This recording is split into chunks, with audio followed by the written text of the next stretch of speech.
श्री अर्जुन राम मेघवाल जी। धन्यवाद अध्यक्ष महोदय।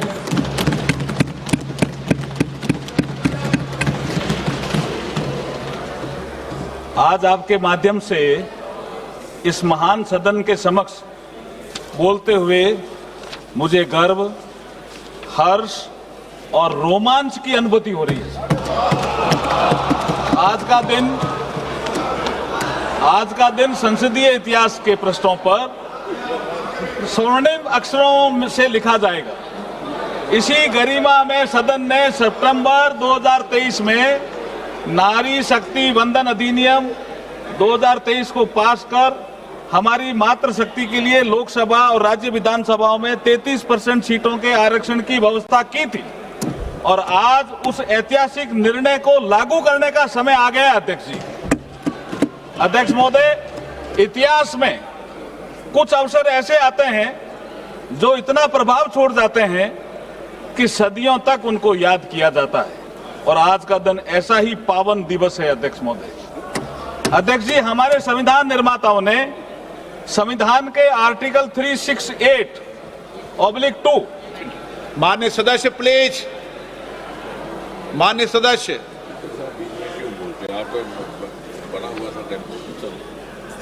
माननीय सदस्य, मैं आग्रह करता हूं कि अगर आप इस तरीके से उठेंगे तो मैं नामजद तरीके से बोलना पड़ेगा मुझे। प्लीज बैठिए, प्लीज माननीय सदस्य बैठिए।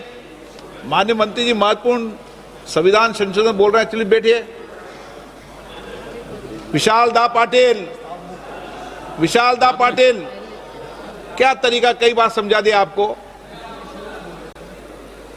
अगर आप व्यवस्था का पालन नहीं करेंगे तो आपको बोलने का मौका नहीं दिया जाएगा। माननीय अर्जुन मेघवाल जी। अध्यक्ष महोदय, जैसे आपने पहले कहा, मैंने शुरू कर दिया था, लेकिन जो आइटम आपने 10 नंबर रूल 66 में रिलैक्सेशन दिया, इसलिए मैं आपसे ये भी अनुरोध करता हूं कि जो अपना आइटम 11, 12 और 13 इन सब पे विचार करने के लिए एक साथ आप विचार करने की अनुमति हमें प्रदान करें। अध्यक्ष महोदय, मैं ये कह रहा था कि हमारे संविधान निर्माताओं ने संविधान के आर्टिकल 368/2 के माध्यम से संविधान को ये शक्ति प्रदान की है जिसके माध्यम से हम आवश्यकता अनुसार संशोधन कर लोक हित के निर्णय लागू कर सकते हैं। ये संसद को ही शक्ति दी है संविधान ने आर्टिकल 368 के तहत। इस पवित्र उद्देश्य से नारी शक्ति वंदन अधिनियम को लागू करने के लिए ये तीनों बिल आज इस महान सदन के समक्ष प्रस्तुत हुए हैं। महिलाओं को उचित प्रतिनिधित्व मिले, इसके लिए संविधान सभा में बहस हुई। श्रीमती हंसा मेहता, श्रीमती रेणुका रे, श्रीमती पूर्णिमा बनर्जी, श्रीमती अम्मू स्वामीनाथन जैसी महिला सदस्यों ने महिला प्रतिनिधित्व के मुद्दे पर संविधान सभा के समक्ष भी उठाया था। इसका मतलब मुद्दा 1949 से भी चल रहा है। अध्यक्ष महोदय, हमारे संविधान की प्रस्तावना में एक जस्टिस शब्द का उल्लेख हुआ है। जस्टिस की अपन बात को जोर देकर के भी संविधान सभा के निर्माताओं ने कहा है। जस्टिस भी 3 प्रकार का उन्होंने कहा है: सामाजिक, आर्थिक, राजनीतिक न्याय। सर्वप्रथम यदि हम सामाजिक न्याय की बात करें तो ऐसा नहीं है कि इस दिशा में कदम नहीं उठाए गए।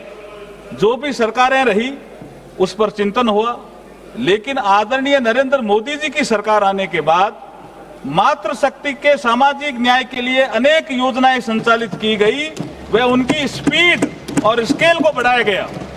मोदी जी जब महिलाओं के लिए शौचालय बनाते हैं तो महिलाओं के सम्मान में वृद्धि होती है, उससे इज्जत घर का नाम दिया जाता है।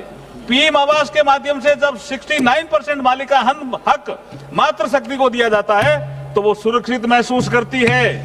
उज्ज्वला योजना के माध्यम से जब गैस चूल्हा मिलता है तो स्वास्थ्य में सुधार होता है।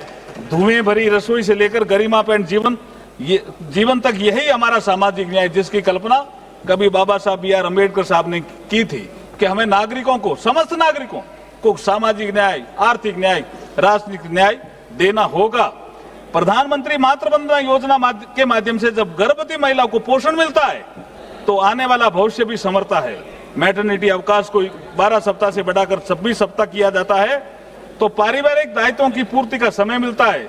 सशस्त्र सेनाओं में महिलाओं को जब स्थायी कमीशन प्रदान करने से राष्ट्र सेवा में डिफेंस फोर्सेज का अभिन्न हिस्सा बनती है तो महिलाएं सशक्त होने का एहसास महसूस करती है।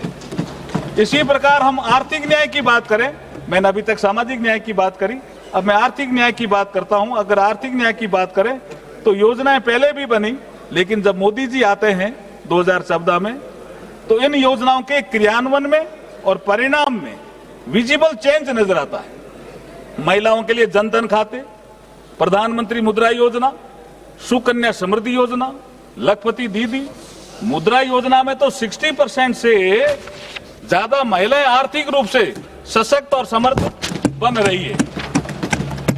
तो सेल्फ हेल्प ग्रुप और स्टार्टअप के संचालन में स्वयं निर्णय प्रक्रिया में भागीदार बनकर आर्थिक योजना में सहभागिता दे रही है। अध्यक्ष महोदय, ये सब क्यों संभव हो पाया? ये ऐसे ही नहीं हुआ। ये उस दृढ़ इच्छा शक्ति और पवित्र भावना का परिणाम है जो आदरणीय नरेंद्र मोदी जी मातृ शक्ति के लिए रखते हैं। इसलिए हम कहते हैं कि हमारे पास नियत भी है, नीति भी हो और मोदी जी जैसे सशक्त नेता भी हैं।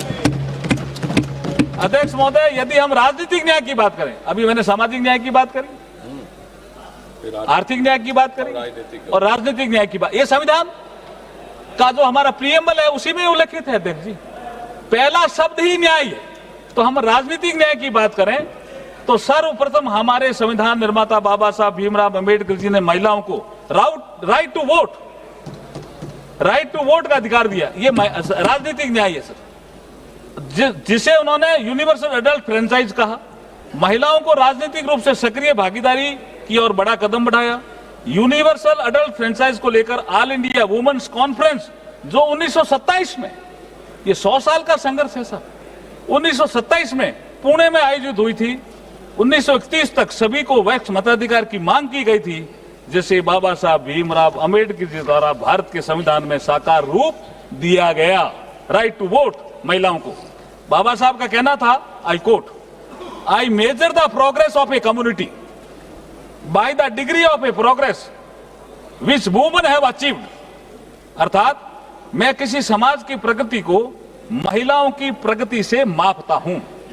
माननीय अध्यक्ष जी, यहां एक विषय और उल्लेखनीय है कि जहां भारत में बाबा साहब ने आजादी के तुरंत बाद महिलाओं को समान मताधिकार उपलब्ध कराया, वहां दुनिया में, जो विकसित कही जाने वाली दुनिया में, लंबे समय तक महिलाओं को संघर्ष करना पड़ा। मैं इंग्लैंड का उदाहरण देता हूं, यूके का उदाहरण देता हूं अध्यक्ष जी, यूएस का। यूएस 1776 में आजाद हुआ, लेकिन महिलाओं को मताधिकार मिलने में कितने साल लगे? 144 वर्ष।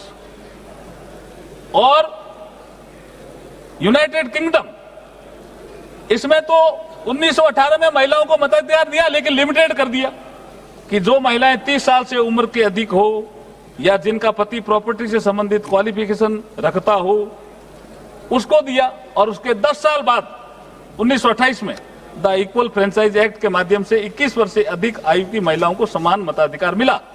राइट टू रिप्रेजेंटेशन बाबा साहब का मूल वाक्य हुआ करता था। आज हमारे यशस्वी, तपस्वी, कर्मयोगी प्रधानमंत्री श्री नरेंद्र मोदी जी इसी दिशा में सोच रहे हैं। इसी कारण मातृशक्ति को नीति निर्माण में भागीदार बनाने के लिए महत्वपूर्ण बिल पेश हुए हैं। ये बिल महिलाओं के समान भागीदारी के पॉलिटिकल जस्टिस को पूरा करेगा। सर, आर्थिक न्याय, सामाजिक न्याय, राजनीतिक न्याय की बात प्रस्तावना में तो खूब कही गई है, लेकिन लोगों ने उसको लागू करने का प्रयास नहीं किया। अगर लागू करने का प्रयास किया तो आदरणीय नरेंद्र मोदी जी ने करने